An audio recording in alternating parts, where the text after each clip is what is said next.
So இதில் வந்து இது வந்து நான்ஸ்டிக் தான். எதுக்குன்னா பாட்டம்லையும் ஹீட் போகணுன்றதுக்காக தான் இது கொடுத்துருக்காங்க. சரிங்களா, இது நம்ம எடுக்க தேவையில்லை. ஸோ இதை அப்படியே என்டர் பண்ணிவிட்டு எடுத்து ஆட்டோமேட்டிக்காக ஆஃப் ஆகிடும்.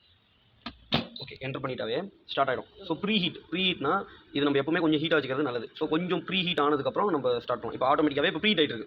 சும்மா லைட்டாவது ஒரு டெம்பரேச்சர் இருக்கணும் இல்லைங்களா உள்ள, அந்த ப்ரீ ஹீட் தான். இப்போதைக்கு மிஷின் வந்து இந்த டெம்பரேச்சரில் சும்மா ஒரு ப்ரீ ஹீட் ஆகிட்டு இருக்குது. இப்போ இந்த ப்ரீ ஹீட்லனா சும்மா இப்படி நம்ம டெம்பரேச்சரை டிக்ரீஸ் பண்ணிக்கலாம், இன்க்ரீஸ் பண்ணிக்கலாம். இப்போ இதில் டெம்பரேச்சர் பொறுத்த வரைக்கும் வாட்ஸ்லாம் கிடையாதுங்க. டெம்பரேச்சர் வந்து டிகிரி செல்சியஸில் தான் இருக்குது. மினிமம் 80க்கு கம்மி வந்து உங்களால் டெம்பரேச்சர் கண்ட்ரோல் பண்ண முடியாது. மினிமம் வந்து 80, மேக்ஸிமம் வந்து 200. இதுலேயே வந்து டைமிங் கொடுத்துருப்பாங்க. இப்போ வந்து இப்போ நான் ஆன் பண்ணிட்டேன். இப்போது இதில் இப்போ இது வந்து பார்த்திங்கன்னா ஃப்ரெஞ்ச் ஃப்ரைஸ்க்கானது. இப்போ ஒரு குறிப்பிட்ட இதுக்கானது கொடுத்துருக்காங்க. இது வந்து ஃப்ரெஞ்ச் ஃப்ரைஸ். நம்ம அந்த பொட்டோவை நீளமாக கட் பண்ணிவிட்டு அதுக்கான டெம்பரேச்சரை அதுவே எடுத்துக்கோங்க, 200 டிகிரி. அடுத்ததாக பார்த்தீங்கன்னா இப்போ மிஷின் பாருங்கள், நம்ம ஸ்டார்ட் பண்ணலை, இப்போ ப்ரீ ஹீட் ஸ்டாப் ஆகிடுச்சு மிஷின். ஸோ இப்போ அடுத்ததாக வந்து கிரில் மாதிரி, அடுத்தது சமோசா, அடுத்தது வந்து வெஜிடபிள் ஏதாச்சும் நம்ம பண்ணுறோம், பீட்சா. பட் ஆனால் இவ்வளவும் மெனு இருக்கும். பட் ஆனால் உள்ள ட்ரம் சைஸ்ன்னு பார்த்தீங்கன்னா கொஞ்சம் சின்னதாக தான் இருக்கும். இப்போ கேக் கூட நீங்கள் இதில் பண்ணலாம். ஆனால் இதில் இருக்கிற டைமிங்க்கு வந்து பர்டிகுலராக பண்ண முடியாது. அந்த டைமிங் வந்து நம்ம வைக்கிற அந்த சிக்கன் பீஸோட சைஸுக்கு அது எல்லாமே பண்ணுவோம். அந்த சைஸை பொறுத்து வேரி ஆகும்.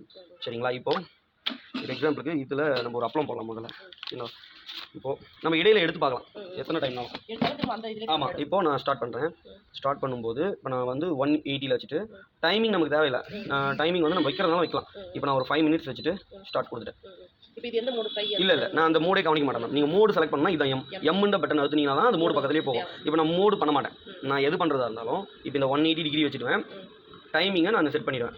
ஸோ ஏன்னா நமக்குன்னு ஒரு ஸ்டாண்டர்ட் ப்ராசஸ் இருக்கும். அப்படி நம்ம வச்சு இப்போ கேஸ் ஸ்டவ்வில் நம்ம வைக்கிறோம் இல்லைங்களா, வேகமாக வச்சு பெரிய தீ வச்சு நல்லா குக் பண்ணுறவங்களும் இருப்பாங்க, சின்ன தீயிலேயே ரொம்ப நேரம் வந்து நல்லா பண்ணாதவங்களும் இருப்பாங்க. அந்த மாதிரி இது நம்மளோட இதுக்கு தான். அந்த மோடெலாம் நீங்கள் மறந்துடுங்க. மோடு வந்து மேக்ஸிமம் நம்ம மோடு வந்து மோடும் நம்மளுக்கு என்ன கொடுக்குன்னா அவங்க ஒரு அப்ராக்சிமேட் டைம் கொடுத்துருக்காங்க இந்த மோடுக்கு இது. ஆமாம், இப்போ பாருங்கள் எடுத்தேன். ஓகேங்களா, இப்போ ஆயிடுச்சு இல்லைங்களா. இப்போ என்ன பண்ணணும், அப்போது கொஞ்சம் டெம்பரேச்சரை கம்மி பண்ணிக்கணும். இப்படி தான் ப்ராக்டிஸ் பண்ணணும் நம்ம. இப்போ டெம்பரேச்சரை ஒரு 100க்கு வச்சிடலாம். 100க்கு வச்சுட்டு, ஏன்னா அதில் ஆயில் கொஞ்சம் தரணும். ஓகே,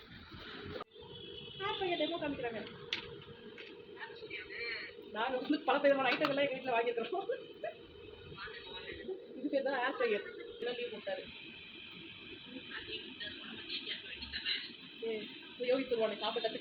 பாருங்க 140 டிகிரியில் 5 நிமிஷம். இப்போ நான் இடையில எடுத்துட்டு முன்னப்போ டைமிங் எதுவும் மாறல, எல்லாம் மாறல, அப்படியே தான். நீங்கள் ஆனால் ஆஃப் பண்ணிட்டு எடுக்கக்கூடாது, அப்படியே எடுக்கலாம். நான் அப்படியே தான் எடுத்தேன். சரிங்களா, இப்போ இது வந்து பொட்டேட்டோ சிப்ஸு. ஓகேங்களா, கொஞ்சம் வந்து நல்லா வெந்துட்டு இருக்கு, மொறுன்னு இல்லை.